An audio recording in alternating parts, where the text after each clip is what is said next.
ufisa ukuthi wonke umuntu afinyelele ekulazini iqiniso. Ngibonga igama lenkosi. So lithi uma umuntu ekuKristu uyisidalwa esisha. Hayi uma sisiKristu bazalwane sizothola ukuthi uma sisondela kuKristu akukho indaba yokuthi ungumJuda, akukho indaba yokuthi ungumGentile. Sonke siba yinto eyodwa ngenxa yomsebenzi owenzeke eCalvary. Ngibonga igama lenkosi. Lithi iBhayibheli ngenxa yokuthi uJesu wehla wafa ezofela izono zethu. Ngoba kuzomela sikhumbule bazalwane ukuthi into eyenzeka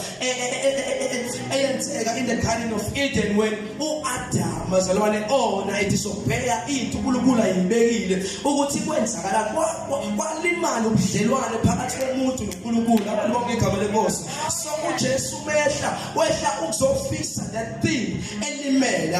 Bonke igama lenkosi. Awona seqaleni ngathi ukuGenesis khona okulimele kanti futhi uNkulunkulu benecebo ukuthi lento elimele noma lobudlelwane lobulimele kube khona indlela zokufisa ngabo, ngoba uNkulunkulu umdalile umuntu emthanda umenza ngomfanekiso wakhe. Bonke igama lenkosi.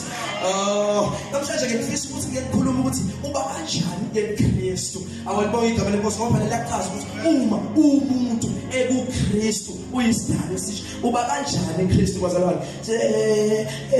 iBhayibheli lithi kuKristu alisho ukuthi eceleni uKristu noma uhambe naye eceleni noma umazi kude uKristu.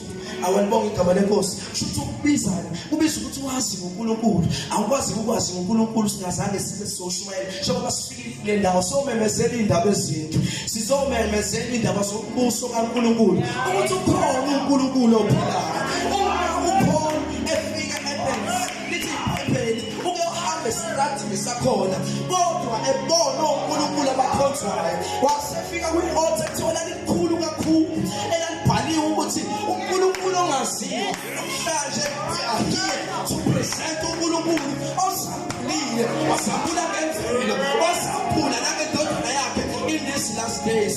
uNkulunkulu namhlanje lo engifisa ukuthi sike sikhulume ngayo. Awubonga igama lenkosi. Siba kanjani uKristu? Siba kanjani uKristu? Uke kodideke indoda